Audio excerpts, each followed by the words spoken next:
देखो अब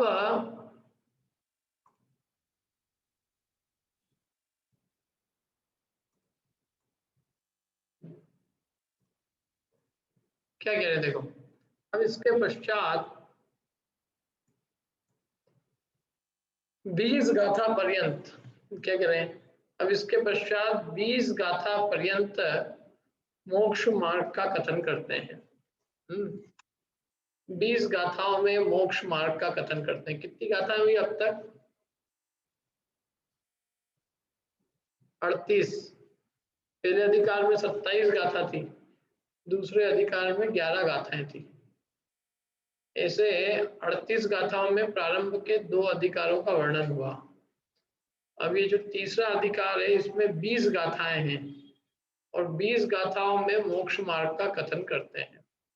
अब उस 20 गाथाओं का वर्गीकरण करके बताते हैं।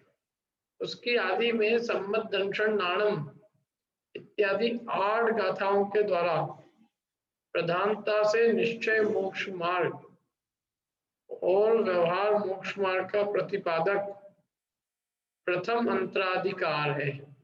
8 गाथाओं के द्वारा मुख्य रूप से निश्चय और व्यवहार मोक्ष मार्ग का प्रतिपादन करने वाला पहला अधिकार है। निश्चय और मोक्ष मार्ग का पहला अंतराधिकार है 8 गाथाओं में। उसके अनंतर दुव्यम की मोक्ष हेउ इत्यादि 12 गाथाओं से ध्यान, ध्याता, ध्येय तथा ध्यान के फल को कहना है मुख्य प्रयोजन, जिसका ध्यान, ध्याता, ध्येय और ध्यान के फल को कहना है मुख्य प्रयोजन जिसका ऐसा द्वितीय अंतराधिकार है। और इस प्रकार इस तृतीय अधिकार में समुदाय से पात्निका है। मैंने समुदाय से पात्निका माने इसमें कितने कितने अंतराधिकार है वो बताए। 2 अंतराधिकार है, एक मोक्ष मार्ग का प्रतिपादक निश्चय व्यवहार मोक्ष मार्ग का प्रतिपादक पहला अंतराधिकार है और ध्यान की बात जिसमें आएगी वो दूसरा अंतराधिकार है। मैंने पहले में मोक्ष मार्ग की कथन है और दूसरे में ध्यान का। ध्यान में फिर ध्यान, ध्याता, ध्येय, ध्यान का फल, ये सब है। तो इस प्रकार से 2 अंतराधिकार है। प्रथम इस सूत्र के पूर्वार्ध से व्यवहार मोक्ष मार्ग को और उत्तरार्ध से निश्चय मोक्ष मार्ग को कहते हैं।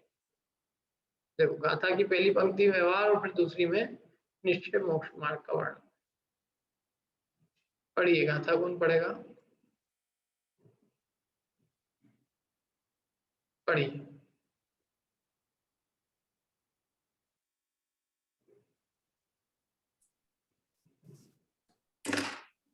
सम्मद्दंसणाणं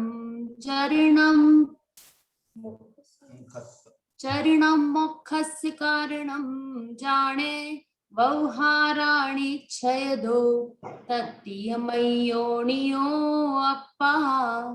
सम्यक दंशन नाणम, सम्यक दंशन नाणम चरणम। क्या कहा? सम्यक दर्शन, सम्यक ज्ञान और सम्यक चरित्र मुख्यस्य कारणम जाने, ये मुख्य कारण है। माने मुख्य माने मुख्य, सम्यक मुख्यस, मुख्य माने मोक्ष है। यहाँ तो कह रहा है सम्यक दर्शन और सम्यक दर्शन ज्ञान चरित्र ये मोक्ष का कारण जानो। व्यवहारा माने व्यवहार से, व्यवहार से सम्यक दर्शन ज्ञान चरित्र मोक्ष के कारण है।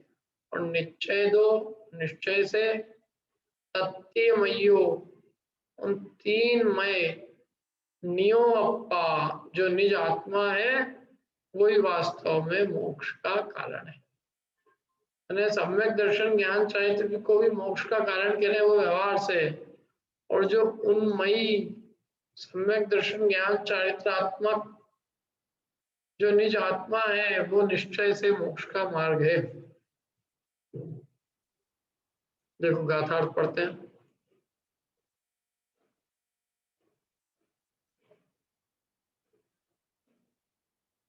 पढ़िए समता जी, गाथार्थ, गाथा भावार्थ। किताब में पढ़े इसमें किसी में से ही पढ़ दो, चलो आप तो। सम्यक दर्शन, सम्यक ज्ञान और सम्यक चारित्र को व्यवहार न्याय से मोक्ष का कारण जानो। सम्यक दर्शन सम्यक ज्ञान और सम्यक चारित्र में निज आत्मा को निश्चय से मोक्ष का कारण जानो। बहुत बढ़िया, यही बात यहाँ लिखी है। सम्यक दर्शन, सम्यक ज्ञान और सम्यक चारित्र, इन तीनों के समुदाय को व्यवहार से मोक्ष का मार्ग जानो, व्यवहार से मोक्ष का कारण जानो। इन तीनों को व्यवहार से मोक्ष का कारण जानो, इन तीनों के समुदाय को, और निश्चय से सम्यक दर्शन, सम्यक ज्ञान और सम्यक चारित्र स्वरूप जो निज आत्मा है उसको मोक्ष का कारण जानो। बहुत बढ़िया, एकदम सरल भाषा है कि रत्नत्रय को मोक्ष का कारण कहा है, वो व्यवहार से कहा है, और रत्नत्रय में जो निज आत्मा है उसको जो मोक्ष का कारण है वो निश्चय से, माने वास्तविक मोक्ष का कारण तो निज आत्मा है, और उस निज आत्मा की आराधना के साधन ये रत्नत्रय है, इसलिए रत्नत्रय को भी व्यवहार से मोक्ष का मार्ग कहा है। समझ में आ रहा है? अब आगे व्याख्यार्थ पढ़ते हैं। सम्मत दर्शन नाणम चरणम मुक्तस्य कारणम जाने व्यवहारा। हे शिष्य, व्यवहार जैसे सम्यक दर्शन, सम्यक ज्ञान और सम्यक चारित्र, इन तीनों के समुदाय को, तीनों की एकता को मोक्ष का कारण जानो। निश्चय दो तत्ति मयोनियो अप्पा, निश्चय से सम्यक दर्शन, सम्यक ज्ञान तथा सम्यक चारित्र, इन तीनों स्वरूप जो निज आत्मा है वही मोक्ष का कारण है। देखो भावार्थ, श्री वीतराग सर्वज्ञ देव से कहे हुए जो 6 द्रव्य, 5 अस्तिकाय, 7 तत्व और 9 पदार्थ है, इनका भले प्रकार श्रद्धान करना, इनको भले प्रकार जानना और व्रत आदि का आचरण करना इत्यादि विकल्प रूप जो है तो व्यवहार मोक्ष मार्ग है। क्या क्या कहा? ये व्यवहार मोक्ष मार्ग बता रहे हैं। श्री वीतराग सर्वज्ञ देव द्वारा कहे गए जो 6 द्रव्य, 50 7 तत्व, 9 पदार्थ, जिनका की वर्णन पहले और दूसरे अधिकार में किया, उनका भले प्रकार श्रद्धान करना। देखो जो सम्यक दर्शन की विषयभूत वस्तु है पहले और दूसरे अधिकार में बता दी। मैंने उनका ये मानना है कि ये जो पहले हमने सम्यक दर्शन की प्राप्ति का तुमको उपाय बताया, उपाय मतलब सम्यक दर्शन की प्राप्ति के विषयभूत जो 6 द्रव्य, 7 तत्व, 50 9 तत्व, 6 द्रव्य, 50 7 तत्व, 9 पदार्थ, पहले उसका वर्णन किया 2 अधिकारों में, ताकि तुम्हें सम्यक की प्राप्ति और श्रद्धा निर्मल हो, पहले वस्तु स्वरूप का बोध हो, और फिर अब मोक्ष मार्ग का वर्णन करेंगे। पहले रत्नत्रय, तो सम्यक दर्शन उसमें इसी का नाम है, व्यवहार से। ये जो भगवान जिनेन्द्र द्वारा जो कहे गए 7 तत्व है ना, 9 पदार्थ है, 6 द्रव्य, 50 है, इनका भली प्रकार से श्रद्धान करना, ये व्यवहार सम्यक दर्शन। सबसे पहले इनका श्रद्धान मतलब देखो आप, पहली सीढ़ी यही है मोक्ष मार्ग की, कि पहले इनका श्रद्धान, तो इनका भले प्रकार श्रद्धान हो तो वो व्यवहार हुआ, और इन रूप जो निज आत्मा है, रत्नत्रय रूप जो निज आत्मा, उसका श्रद्धान, उसकी अनुभूति, उसका ज्ञान, उसमें लीनता, वो निश्चय मोक्ष मार्ग पहले। लेकिन सबसे पहला काम ये हो, जीव सबसे पहले 6 द्रव्य आदि का श्रद्धान करे, इसीलिए सबसे पहले इनका वर्णन किया। अब और इन्हीं का भले प्रकार श्रद्धान करना तो हो गया सम्यक दर्शन, और इनको भली प्रकार से जानना, सही सही रूप में इनको जानना। किनको? 6 द्रव्य, 50 7 तत्व और 9 पदार्थ को अच्छे से जानना, और जो व्रताधिक का आचरण करना, पंचणु व्रत, महाव्रत का पालन करना, ये इत्यादि जो भी ये सब विकल्प रूप है, ये विकल्प रूप सो तो व्यवहार मोक्ष मार्ग है। और जो अपने निज निरंजन शुद्ध आत्म तत्व का सम्यक श्रद्धान, ज्ञान तथा आचरण में जो एकाग्र परिणति रूप है, वह निश्चय मोक्ष मार्ग।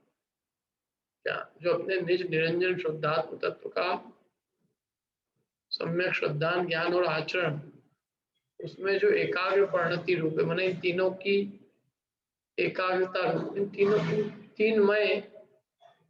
तीन रूप जो आत्मा है उसमें जो एकाग्र परिणति है वो निश्चय मोक्ष मार्ग। तीनों की एकता चाहिए सम्यक दर्शन ज्ञान चाहिए की। तो तीनों की एकता का क्या मतलब क्या उन्होंने कि इन तीन में जो एकाग्रता है, इन तीन में माने इन तीन के स्वरूप जो इन तीन स्वरूप कौन है, तो तीन स्वरूप निज आत्मा है। उस निज आत्मा में जो एकाग्र परिणति वही निश्चय मोक्ष मार्ग। क्या अपने शुद्धात्म तत्व के सम्यक श्रद्धा ज्ञान आचरण रूप में जो अपनी आत्मा की एकाग्रता है वो निश्चय मोक्ष मार्ग है। वो एकाग्रता मतलब आत्मा में एकाग्रता, आत्मा इन तीन रूप है, श्रद्धा ज्ञान और आचरण रूप, और एक आत्मा में एकाग्रता होगी तो निश्चय मोक्ष मार्ग हो गया। एक चाहिए ना, तीनों का समुदाय रूप एक, तो तीनों का समुदाय रूप आत्मा है और उस एक आत्मा में जो एकाग्र परिणति है निश्चय मोक्ष मार्ग। अथवा आगे सुनो देखो, अथवा धातु पाषाण के विषय में अग्नि के सदृश जो साधक है वह तो व्यवहार मोक्ष मार्ग है, तथा स्वर्ण के स्थानापन्न निर्विकार जो निज आत्मा है उसके स्वरूप की प्राप्ति रूप जो साध्य है उस स्वरूप निश्चय मोक्ष मार्ग। इस प्रकार संक्षेप से व्यवहार तथा निश्चय मोक्ष मार्ग के लक्षण को जानना चाहिए। ये धातु पाषाण का उदाहरण दिया है यहाँ पे। धातु पाषाण में अग्नि जो है ना साधक है, अग्नि जलाती है ना धातुओं को, पत्थर को, और अग्नि जला जला के क्या करती है, कच्चे पत्थर को सोना बना देती है। तो जो अग्नि है वो अग्नि साध्य नहीं है, अग्नि साधक है। साध्य तो सोना है, सोना साध्य है, अग्नि साधक है। कच्चा पत्थर, कच्चे पत्थर में अग्नि साधक है, सोना साध्य है। ऐसे ही व्यवहार मोक्ष मार्ग जो है वो साधक है और शुद्ध सोने के स्थानीय जो अपना निर्विकार निज आत्मा है, उस निर्विकार निज आत्मा की प्राप्ति वो साध्य है। निर्विकार निज आत्म स्वरूप की प्राप्ति है वो साध्य है, और निर्विकार निजात्म स्वरूप की प्राप्ति मतलब सोने के समान साध्य है। और उसकी सिद्धि कैसे होगी, तो उसकी सिद्धि जो है वो व्यवहार मोक्ष मार्ग से होगी। इसलिए व्यवहार मोक्ष मार्ग साधक है और निज आत्म स्वरूप की प्राप्ति वो साध्य है। तो निज आत्म स्वरूप की प्राप्ति वो जो साध्य है वो निश्चय है, और जो साधक है व्यवहार मोक्ष मार्ग, वो साधक होने से वो व्यवहार है। इस प्रकार संक्षेप से व्यवहार और निश्चय मोक्ष मार्ग के लक्षण को जानना चाहिए। साध्य साधक का संबंध है क्या?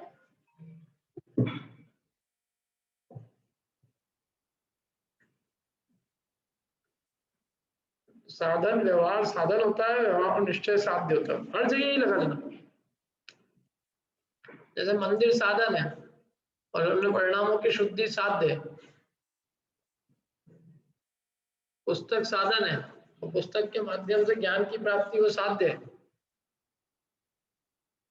तीर्थ यात्रा करने जाना वो साधन है, भगवान के मंदिर प्रतिमाएं सब साधन है, और उन साधनों के माध्यम से अपने शुद्ध स्वरूप की शुद्ध परिणामों की प्राप्ति होना वो साध्य है। समझ में आ रही कि नहीं आ रही बात? ये अपनी क्लास साधन है, क्लास के माध्यम से ज्ञान होना वो साध्य है। तो साधन होने से साध्य की सिद्धि नहीं हो जाती है। अब साधन तो कर लिया अपन ने, क्लास में आके बैठ गए और सुन कुछ नहीं रहे, सो रहे हैं आराम से, बल्कि और की यार पहले नींद नहीं आती थी, जब से क्लास चालू की है तब से बहुत अच्छी नींद आती है। उनकी क्लास तो हमको बहुत पसंद है क्योंकि 2 से 3 नींद भी अच्छी आ जाती है। वाह यार, यूं आती नहीं थी नींद वाला। अब हम तो जैसे ही क्लास चालू करके बैठते 10 मिनट के अंदर ही सुला देते हैं। कितना अच्छा उपयोग हो रहा है क्लास का, व्यवहार मोक्ष मार्ग हो रहा है इससे, है कि निश्चय हो रहा है, कोई ऐसा भी नहीं है। सिद्धि साधन तो हर चीज के, देखो आज की तारीख में अपने पास साधन बहुत है, और दुनिया में आज साधनों की कमी नहीं है, लेकिन साध्य की कमी है। साध्य मतलब जो अपने निस्वरूप की प्राप्ति रूप जो साध्य है वो नहीं प्राप्त करता आदमी, अपने ध्येय को नहीं प्राप्त करता, आयोजन तो करता है, प्रयोजन को भूल जाता है, अपना उद्देश्य क्या है। अब हम विधान कर रहे हैं, तो हमारा उद्देश्य क्या है, अपने परिणामों की शुद्धि, लेकिन हमको भूल जाते हैं। हम तो ये देखने लग जाते हैं किताबें एक नहीं है, सबके हाथ में पहुंची कि नहीं पहुंची, कितने लोग आए हैं, सबकी थाली में सामग्री एक नहीं है, क्यों? हमारा ध्यान कहाँ चला गया, साध्य से उपयोग हट गया, हमारा साधनों में लग गया, तो कह रहे हैं उससे सिद्धि नहीं होगी। समझ में आई ना बात? ये इस प्रकार से ये व्यवहार और मोक्ष मतलब व्यवहार साधन है, तो साधन और साध्य दोनों की जरूरत है। देखो और भी जगह चढ़ाला वगैरह में भी दिया है, क्या हेतु, हेतु दिया है, व्यवहार निश्चय व्यवहार मोक्ष मार्ग को हेतु कहा है ना। अब व्यवहार मोक्ष मार्ग सुनिए, हेतु नियत को होई, हेतु माने कारण, जो निश्चय का जो कारण है वो व्यवहार मोक्ष मार्ग। अब उसका आप स्वरूप सुनिए, तो हेतु नियत को होई माने वो नियत माने निश्चय का जो हेतु है वो व्यवहार है। ये इस तरह से भी वहां परिभाषा दी है। तो निश्चय का हेतु माने साधन, वो व्यवहार मोक्ष मार्ग है, निश्चय साध्य। समझ में आई बात? हाँ आ गई कि नहीं आ गई पता नहीं होता, लेकिन एक तो जनों ने कह दी कि आ गई, सबको आ गई होगी। समझ में आई बात? ये है कि व्यवहार जो है वो साधन है, हेतु है, कारण है निश्चय का, और निश्चय साध्य है। जिसको सिद्धि करना है वो निश्चय है, तो जिसके द्वारा साधना है वो व्यवहार है। ये इन दोनों में संबंध है, और इसलिए व्यवहार भी उपेक्षणीय नहीं है क्योंकि वो साधन है। जैसे पुस्तक, पेन, कॉपी, बक्सा, स्कूल बस, ये सब साधन है, और साध्य क्या है, शिक्षा की प्राप्ति।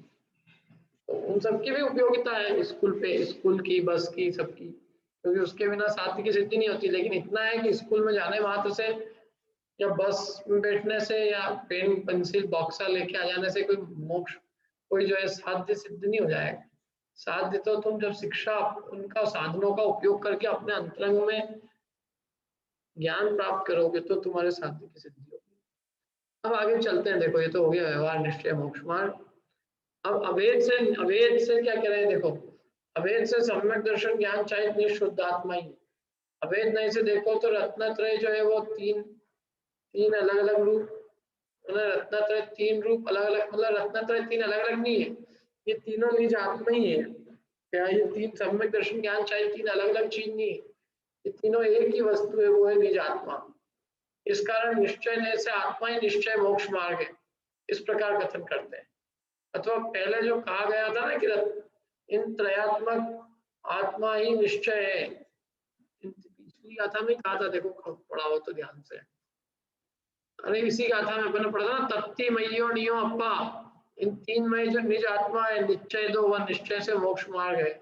उसी बात को आगे समझा रहे हैं कि आत्मा, ये तीन रूप जो आत्मा है वही निश्चय से मोक्ष मार्ग। इन तीन को अभेद नहीं से देखो तो आत्मा ही है, ये तीन भेद है, तीन भेद नहीं से और अभेद से एक आत्मा है। तो अभेद नहीं से जो निश्चय आत्मा है वही अभेद नहीं, मतलब वही मोक्ष का मार्ग। जो अभेद स्वरूप, अभेद जो एक आत्मा है वो अभेद आत्मा ही निश्चय नहीं से मोक्ष मार्ग है, ये कह रहे हैं। निश्चय नहीं से आत्मा ही मतलब अभेद तीनों का, इन तीन रूप सम्यक दर्शन ज्ञान स्वरूप जो निज आत्मा है वह अभेद आत्मा, भेद रूप नहीं, रत्नत्रय के भेद रूप नहीं, रत्नत्रय के समुदाय रूप या रत्नत्रयात्मक जो एक निज आत्मा है, एक अभेद, एक जिसमें भेद नहीं है, ऐसा एक अभेद स्वरूप जो आत्मा है वो निश्चय मोक्ष मार्ग है। ये सब प्रकार का अभेद से तो आत्मा ही है, तो तीन तो भेद समझाने के लिए किए। निश्चय से देखा जाए तो वस्तु तो एक अभेद एक ही है, कोई ऐसे उसमें गुण भेद तो ही नहीं, वस्तु में वस्तु तो एक ही है। इस प्रकार कथन करते हैं। अथवा पहले कहे हुए जो निश्चय मोक्ष मार्ग हमने पिछली गाथा में कहता है उसको ही अन्य प्रकार से दृढ़ करते हैं। गाथा नंबर 40 पढ़िए।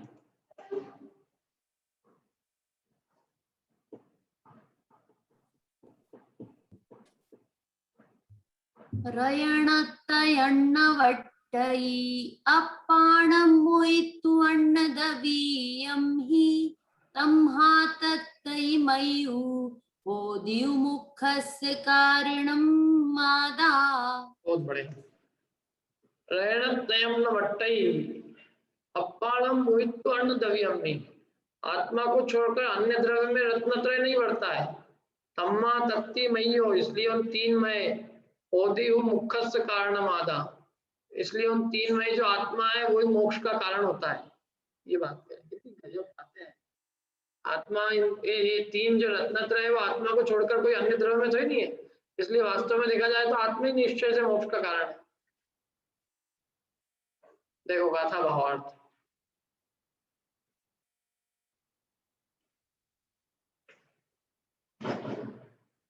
पढ़िए दीप्ति जी गाथा भावार्थ।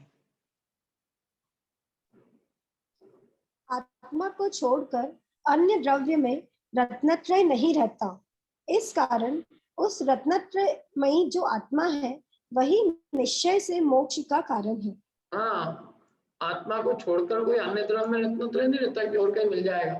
कहाँ मिलेगा रत्नत्रय? ढूंढना है, मतलब रत्नत्रय को प्राप्त करना। तू रत्नत्रय को प्राप्त करने के लिए निज को देखना, तो आत्मा को छोड़कर बाहर ढूंढता है धर्म और मोक्ष का मार्ग, लेकिन बाहर नहीं है रत्नत्रय। वो जो रत्नत्रय में जो आत्मा है वही रत्नत्रय है, और वो आत्मा ही निश्चय से मोक्ष का कारण बने। रत्नत्रय जो है वो कोई आत्मा को छोड़कर अन्य कहीं नहीं मिलेगा। एक आत्मा है वही वास्तव में रत्नत्रय है, आत्मा ही रत्नत्रय स्वरूप है, और इसलिए आत्मा ही निश्चय से मोक्ष का कारण है। समझ में आ रहा है बराबर? चलो, सम्यक दर्शन कहाँ है? आत्मा में। सम्यक ज्ञान भी क्या है? आत्मा है। सम्यक चैत भी आत्मा है। तो तीनों मई को तीनों है क्या? तीनों कहाँ है? क्या? तो तीनों एक आत्मा ही है, आत्मा को छोड़कर अन्य कहीं नहीं है, इसलिए आत्मा ही मोक्ष का माने, तीन आत्मा ही होने से आत्मा ही मोक्ष का कारण है, क्योंकि तीन मोक्ष के कारण थे, लेकिन तीन आत्मा होने से आत्मा मोक्ष का कारण है। आया समझ में? देखो ये अधिकार थोड़ा ऐसा नहीं है एकदम सरल हो, क्या ये अधिकार मतलब अच्छा गंभीर है, और दिन के टाइम ले रहे हैं अपन बिल्कुल। ये तो आप लोगों का जबरदस्त पुरुषार्थ है कि 2 से 3 के टाइम पे जब लोग सोते हैं तब आप लोग क्लास में बैठे हो। क्या होता है देखो, पढ़ाने वाला तो फिर भी सो रहा होना तो भी पढ़ाना चालू करे तो नींद खुल जाती है, लेकिन पढ़ने वाले को तो नींद आ जाती है। अब फिर भी क्या आप लोग जगे रहते हैं? क्योंकि कम से कम जिनने वीडियो ऑन कर रखा उनका तो मेरे को पक्का है कि वे जग रहे हैं, बाकी जिनके ऑन नहीं है उनका तो मुझे कुछ नहीं मालूम वे क्या कर रहे हैं।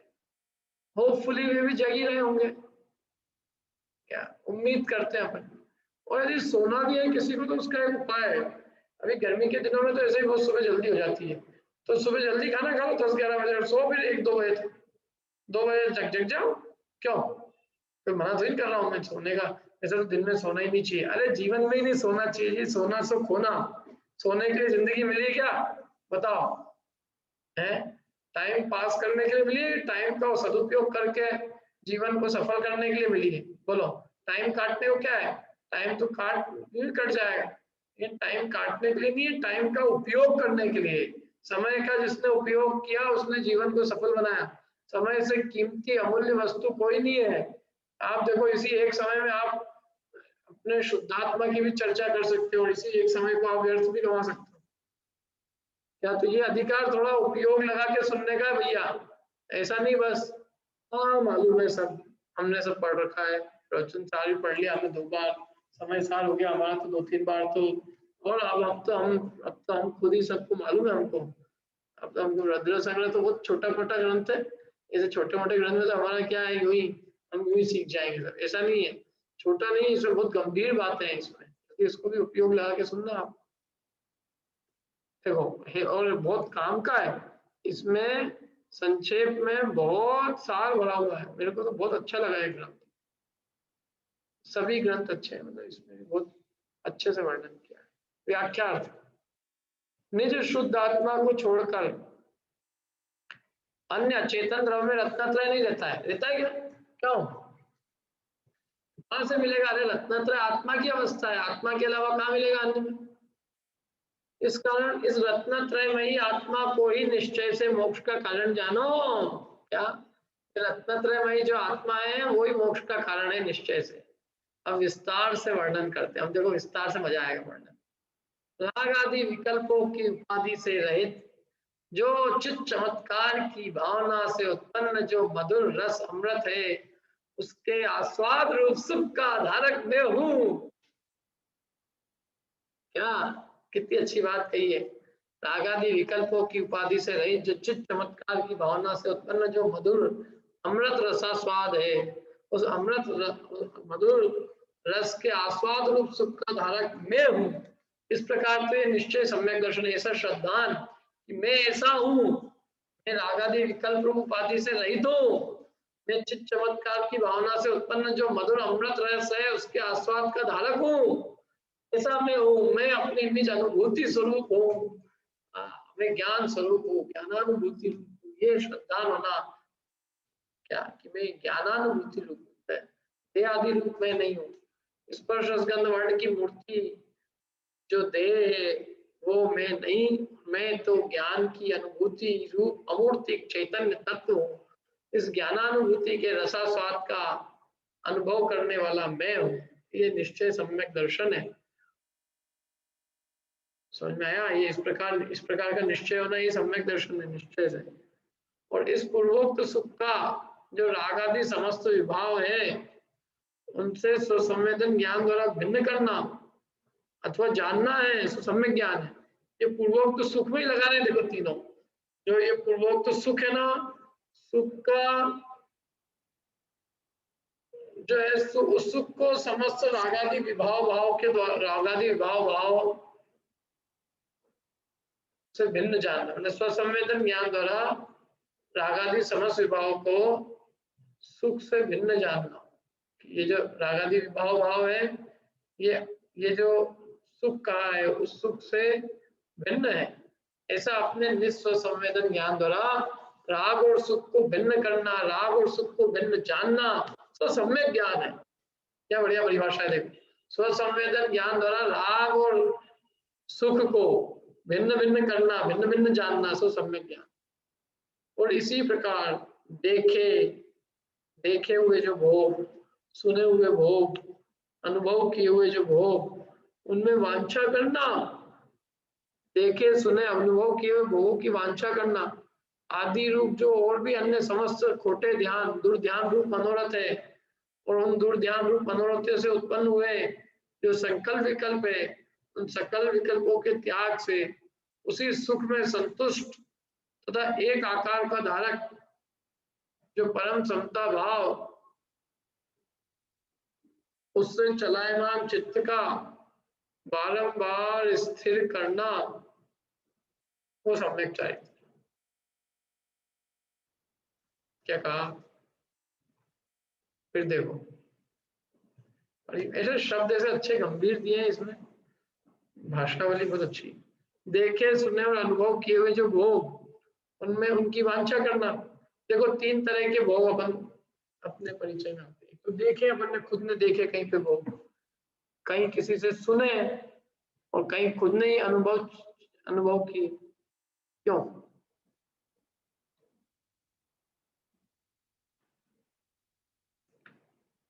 चक्षु इंद्रिय से तो देखे जाते हैं और बाकी चार इंद्रियों से अनुभवे जाते हैं और कान से सुने जाते हैं। ऐसे देखे सुने और अनुभव किए हुए जो भोग है उनकी वांछाएं करना, ऐसी वांछा करने रूप जो समस्त खोटे ध्यान रूप जो मन के मनोरथ है ना, मन का भी एक रथ है, चल दौड़ता है, जो सब जगह दौड़ता रहता है, लेकिन वो मन का रथ खोटे ध्यान, मन यदि खोटे मतलब खोटी वस्तु में जाता है, विषयों में जाता है, तो वो खोटा रथ है, दुर्ध्यान है, दुर्ध्यान रूप मनोरथ है। और उस दुर्ध्यान रूप मनोरथ से उत्पन्न हुए जो संकल्प विकल्प है, क्या खोटे ध्यान रूप मनोरथ, मन के कितने विकल्प होते हैं खोटे, उन खोटे मनोरथों से उत्पन्न हुआ जो संकल्प विकल्प, उस संकल्प विकल्पों का त्याग करके जो ऊपर जो सुख कहा है उस सुख में संतुष्ट होना, और एक आकार रूप, एक आकार का धारक जो परम समता भाव है उससे चलायमान चित्त को बारंबार स्थिर करना। माने अपना जो चित्त चलायमान हो रहा हो तो उस चित्त को स्थिर करना, समता भाव से चलित चित्त को समता में स्थिर करना, तो सम्यक चारित्र। ये सम्यक चारित्र की परिभाषा होगी।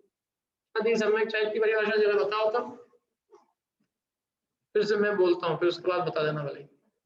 देखे सुने अनुभव किए हुए जो भोग, उन भोगों की वांछा रूप जो खोटा ध्यान, उस खोटे ध्यान से उत्पन्न हुए संकल्प विकल्प, उन संकल्प विकल्पों का त्याग करके और वो जो सुख कहा था आत्मिक सुख, उस सुख में संतुष्ट होकर परम समता भाव, और उस परम समता भाव के अंदर चित्त को स्थिर करना, वो सम्यक चारित्र है। परम समता भाव में अपने चित्त को स्थिर करना,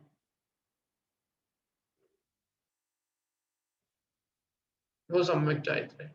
इस प्रकार कहे हुए लक्षण का धारक जो रत्नत्रय है, ये जो ऊपर कहे गए लक्षण बताए ना रत्नत्रय के, इस प्रकार कहे हुए लक्षण का धारक जो रत्नत्रय है, वो रत्नत्रय शुद्ध आत्मा को छोड़कर अन्य जो घट माने घड़ा, पट माने वस्त्र आदि बाह्य द्रव्य है उनमें नहीं रहता है। उनमें रहता है क्या?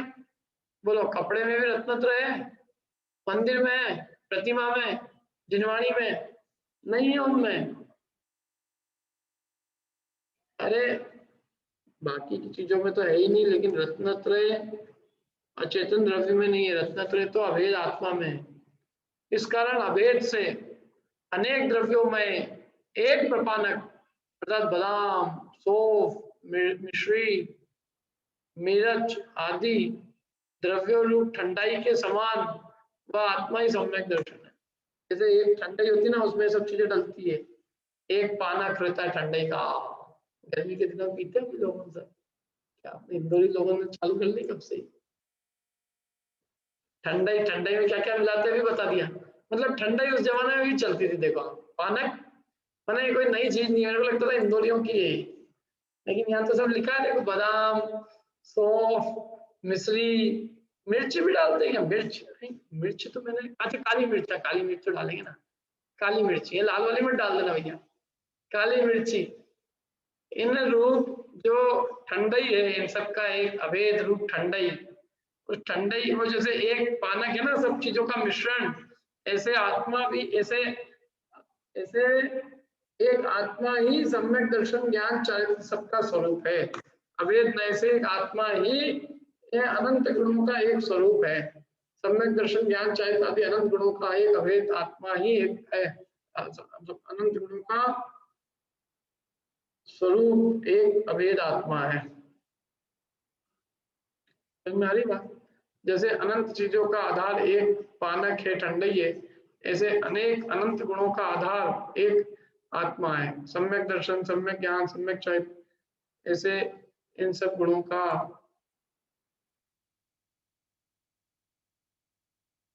जो स्वरूप है, इन सब गुण रूप है, वो एक आत्मा है। इस कारण अभेद से अनेक द्रव्यों में एक प्रपानक अर्थात बादाम, सौंफ, मिश्री, मिर्च आदि द्रव्यों रूप ठंडाई के समान वो आत्मा ही सम्यक दर्शन है। मैंने कहा ना, जैसे ठंडाई ही मिश्री है, ठंडाई बादाम है, ठंडाई सौंफ है, ठंडाई इलायची, सब ठंडाई है, ऐसे आत्मा ही सम्यक दर्शन है, आत्मा ही सम्यक ज्ञान है, और वो आत्मा ही सम्यक चारित्र है तथा वही निज आत्म तत्व है। क्या वो आत्मा ही रत्नत्रय है और वो आत्मा ही निज आत्म तत्व है, वो आत्मा ही मैं हूँ। इस प्रकार कहे हुए लक्षण वाले निज शुद्धात्मा को ही मोक्ष का कारण, मुक्ति का कारण जानो।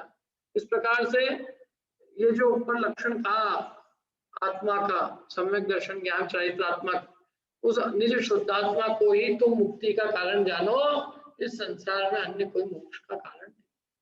हम क्या करते हैं, देखो आत्मा को छोड़कर बाहर धर्म ढूंढने जाते हैं, आत्मा की कोई साधना नहीं करेंगे, शांति से नहीं बैठेंगे, सामायिक नहीं करना, पूजन सब कुछ नहीं, प्रणाम विशुद्धि का कोई उपाय नहीं करना और धर्म करना है। आत्मा में देखना नहीं है, बाहर देखना है और धर्म करना है। मोक्ष का मार्ग बाहर ढूंढ रहे हैं, कोई मंदिर में मिल जाएगा, समय शिखर जी में रखा है, कहीं वहां रखा, अपनी ओर देख, अपनी ओर निहार बापू, मोक्ष का मार्ग तो तेरे भीतर है, यहाँ है, तू बाहर ढूंढ रहा है, यहाँ है, यहाँ नहीं खोजेगा तो कभी नहीं मिलेगा। क्या? क्योंकि जो भी मिलेगा वो निज आत्मा में ही है। तू जहाँ बैठा है वहाँ मोक्ष का मार्ग है, तो अपने में देख तो सही। तूने बाहर मान रखा है धर्म कि बाहर की ये करूंगा, ये करूंगा, वो करूंगा तो होगा, अपने निज आत्मा में तो मोक्ष का मार्ग देखता ही नहीं। इसलिए यहाँ कहा कि निज आत्मा कोई तो मुक्ति का कारण जानो। समझ में आ रही कि नहीं आ रही बात? ये दोनों गाथा है, पूछूंगा कल में, है दोनों गाथा है, ध्यान रखना कल। अब आगे चलते हैं, देखो इस प्रकार प्रथम स्थल में 2 सूत्रों द्वारा संक्षेप से निश्चय मोक्ष मार्ग और व्यवहार मोक्ष मार्ग के स्वरूप का व्याख्यान करके अब आचार्य 6 गाथाओं तक, आगामी 6 गाथाओं में क्रम से सम्यक दर्शन, सम्यक ज्ञान तथा सम्यक चारित्र, इन तीनों का विस्तार से वर्णन करते हैं। क्या 6 गाथाओं में सम्यक दर्शन, सम्यक ज्ञान, सम्यक चारित्र का विस्तार से वर्णन करते हैं। आप लोगों ने छड़ाला पढ़ी, छड़ाला के अंदर भी सम्यक दर्शन ज्ञान चारित्र का वर्णन है, इसमें भी सम्यक दर्शन ज्ञान चारित्र का वर्णन। अब आप मिलाना दोनों में क्या क्या समानता है, क्योंकि बहुत सारा विषय जो वहां दिया है छड़ाला में, मतलब जो यहाँ है वो छड़ाला में दिया है, क्या यहाँ से यही है बल्कि।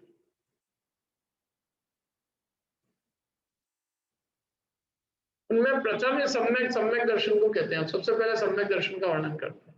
जैसे छड़ाला में सम्यक दर्शन में क्या बताया, पूरा बताया उसने। सम्यक दर्शन में 6 द्रव्यों का श्रद्धान, 7 पदार्थ, 7 तत्व का श्रद्धान, और फिर 3 मूर्ता, 6 अनायतन, 25 दोषों से रहित बना, 8 अंगों का स्वरूप सब दिया है।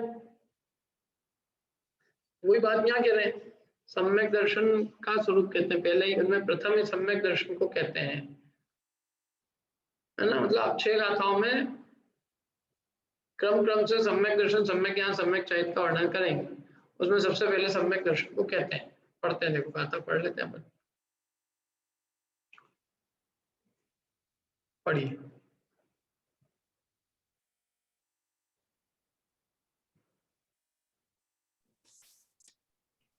जीवादि सदहणं सम्मत्तं रूपमप्पणोतं तु दुरभिनिवेश विमुक्तं प्राणं सम्मखुहोदिसदीजं हि।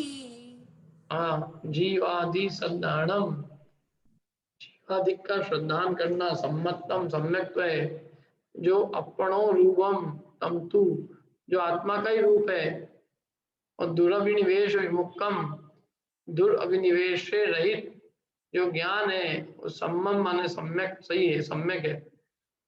कुहोदि सदि जम्मी, क्या जीवादि तत्वों का श्रद्धान ही सम्यक्त्व है, जो कि आत्मा का स्वरूप है, और दुरभिनिवेश से रहित जो ज्ञान है वही सम्यक होता है। उसी आत्मा में, उसी आत्म स्वरूप का जो विपरीत अभिनिवेश रहित जो ज्ञान है ना, वो वास्तव में सम्यक होता है। गाथा भावार्थ।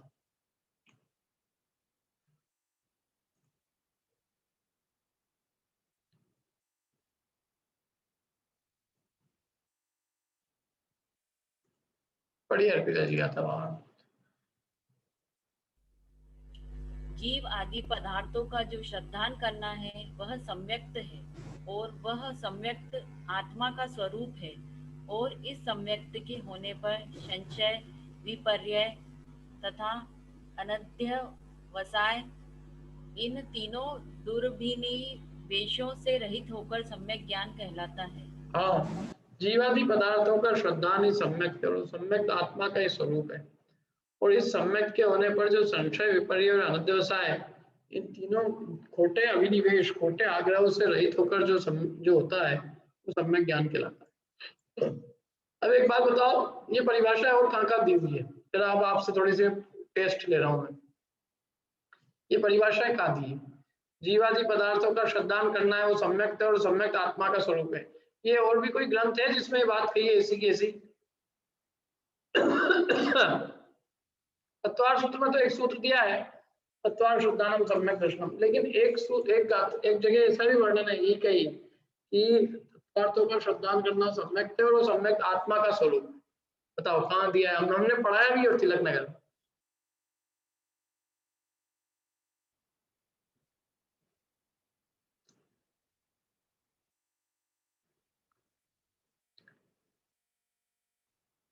क्या बात है भाई। मोक्ष और प्रकाशक में तो नहीं है, नहीं मोक्ष और प्रकाशक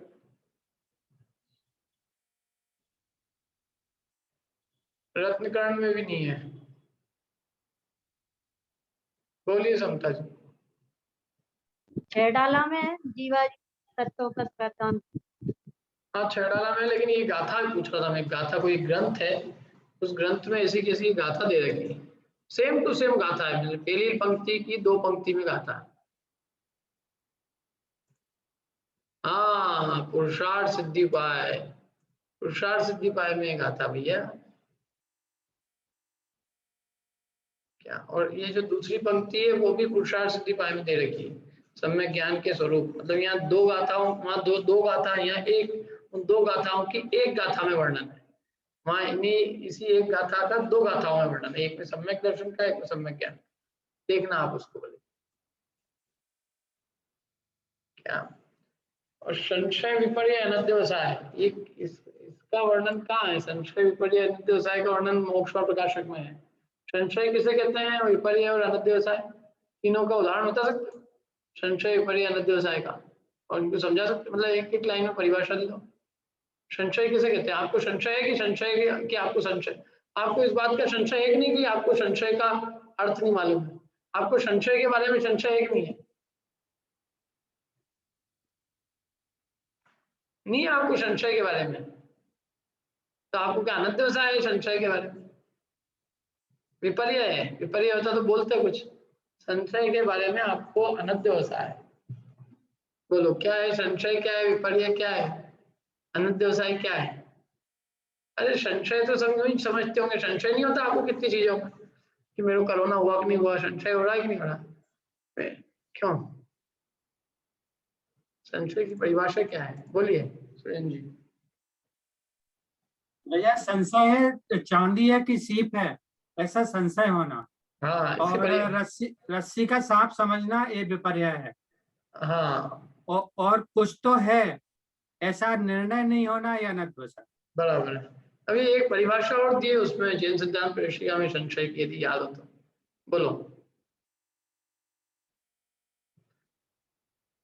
किसी को याद है? और किसी को? किसी पदार्थ का निर्णय नहीं होना, मतलब वास्तव में ये ऐसा ये है या ये है ऐसा। हाँ देखो, हाँ बोलो। 2 विरुद्ध कोटि को स्पर्श करता हुआ ज्ञान, उसको हाँ, परस्पर विरुद्ध 2 कोटि के स्पर्श करने वाले ज्ञान को संशय कहते हैं। बराबर है, ये है परिभाषा संशय की। विपर्य की तो वस्तु स्वरूप से विपरीत ज्ञान वो विपर्य कहलाता है। और अनध्यवसाय कुछ है, क्या है ये नहीं मालूम, कुछ न कुछ है। ये लोग कुछ पढ़ते हैं, धर्म में भी कुछ है, शास्त्रों में कुछ लिखा है, कोई न कोई से ग्रंथ है, बहुत सारे ग्रंथ है, सम्यक दर्शन भी यहाँ कुछ है, वो मोक्ष भी है क्या? क्यों एकदम ऐसे लोगों करते हैं इससे धर्म से? हाँ कुछ न कुछ तो पढ़ ही रहे, कुछ न कुछ तो है भैया, कछु न कछु तो है, कुछ न कुछ तो फायदा हो ही जाएगा। अब धर्म कर रहे हैं तो कुछ तो होएगा ही, ऐसा थोड़ी ना कुछ भी नहीं होएगा, कुछ तो पुण्य बन ही जाएगा, कुछ तो अपना हित हो ही जाएगा। अनध्यवसाय, निर्णय नहीं करना। और विपर्य मैंने उल्टा निर्णय करना। क्या उल्टा निर्णय? जैसे मैं शरीर ही हूँ, आत्मा हूँ ही नहीं, ये विपरीतता है। और मैं देह हूँ कि आत्मा हूँ, ये संशय है। मैं शरीर हूँ कि आत्मा हूँ? पढ़ते हैं तब तो ऐसा लगता है मैं आत्मा हूँ, मंदिर में तो आत्मा लगता हूँ, और घर आते ही शरीर दिखने लग जाता है। कैसा हो जाता है आदमी एकदम? मंदिर में कुछ और ही पढ़ रहा हूँ, ऐसा लगता है अब तो बस मैं जा रहा हूँ मोक्ष को ही करना है, मेरे को काम, मेरे आत्मा का कल्याण करना है। और जैसे ही मंदिर से घर तक आए, क्लास सब कुछ हो गया, ठंडे हो गए थे एकदम। मंदिर में तो मोक्ष के काम करने वाले थे, और घर आते ही घर के काम करने लग गए। निर्णय नहीं है कुछ भी। गंगा गंगा गए गंगादास, जमुना गए जमुनादास, मंदिर में गए मंदिर दास हो गए, मंदिर जैसे हो गए एकदम वैसे ही परिणाम हो गए, कर्म हो गए। बिल्कुल अच्छी बात है, वो तो अच्छी बात है क्या, लेकिन अब क्या है दिक्कत, जैसे ही घर आए तो फिर वैसे ही हो गए, घर जैसे हो गए। तो तुम्हारा निर्णय नहीं था ना एक पक्का, जहाँ जाते हो वैसे हो जाते हो। आपने मिट्टी देखी, मिट्टी पानी डालो गीली हो गई, कुछ देर तक गीली रही जब तक पानी रहा, और जैसे तेज धूप आई सब गिलास उड़ गई।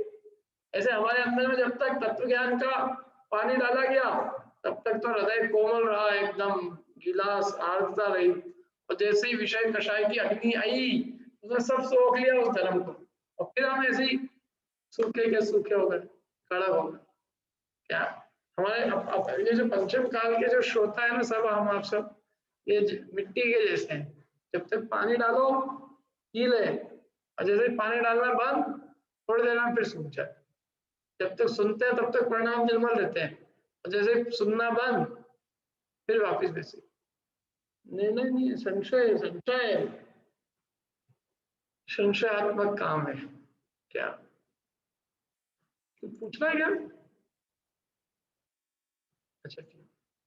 तो ये इस तरह से संशय और विपर्य है, विपरीतता होना बिल्कुल ही।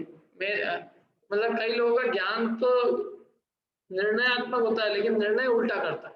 जैसे मैं देही हूँ, आत्मा हुई नहीं, धर्म से कोई सिद्धि नहीं होती है, तो ये उल्टा निर्णय है। और अनध्यवसाय कोई निर्णय नहीं पहुंचना, मैं देह हूँ कि आत्मा हूँ, कुछ न कुछ हूँ, जो भी होगा भगवान जाने क्या है। अपन तो भी दाल रोटी की व्यवस्था करो, अपनी अपने जॉब की इन सब की चिंता करो, कुछ ना कुछ तो होंगे भाई, देह या आत्मा कुछ तो आप कह रहे हो तो होगा कुछ भी, जो भी है। यह अनध्यवसाय निर्णयात्मक ज्ञान से रहित, मतलब निर्णय नहीं, जानने की जिज्ञासा ही नहीं करना चाहिए। जैसे पाँव में कोई ठोकर लगी, अब भले ही वहां जिससे ठोकर लगी वो रत्न हो, लेकिन देखना ही नहीं होगा, कुछ नहीं लगी होगी ठोकर, चलो बता, ऐसी स्थिति समझ में आए। तो ये इस प्रकार से संशय विपर्य और अनध्यवसाय से जो रहित है, या इन तीन जो ये तीन दुरभिनिवेश कहें, खोटे अभिनिवेश, खोटे माने खोटा अभिप्राय रूप परिणाम है तीन, इन तीन से जो रहित बना है वो सम्यक ज्ञान है। क्या संशय विभ्रम होए आपो लख लीजिए, ई मानुष पर्याय सुकुल सुनियो जिनवाणी, है ना। इसमें संशय विभ्रम हो, संशय विभ्रम मैंने संशय विपर्य और अनध्यवसाय, ये तीनों सम्यक ज्ञान के दोष है, और इन तीनों से रहित जो होता है वो सम्यक ज्ञान कहलाता है। और बाकी जीवादि पदार्थों का श्रद्धान है वो सम्यक, ये तो अपन ने पढ़ा ही है पहले। तो सात तत्वों का श्रद्धान वो सम्यक है और सम्यक आत्मा का स्वरूप है, और सात तत्व के संबंध में ही जो संशय विपर्य अनध्यवसाय रहित जो ज्ञान है वो सम्यक ज्ञान कहलाता है, और वो भी आत्मा का स्वरूप, वो यहाँ दिया नहीं लेकिन वो भी आत्मा का स्वरूप।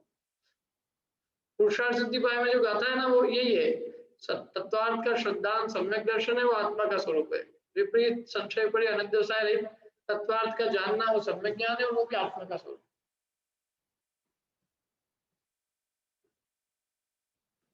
मैंने ज्ञान संशय पर अनध्यवसाय रहित होना चाहिए तो सम्यक ज्ञान, वो तीनों ही है, तो सम्यक दर्शन सम्यक ज्ञान सम्यक चाहे तीनों ही आत्म स्वरूप ही है। ठीक है, इतना ही रखते हैं अपन, बाकी कल करेंगे और कुछ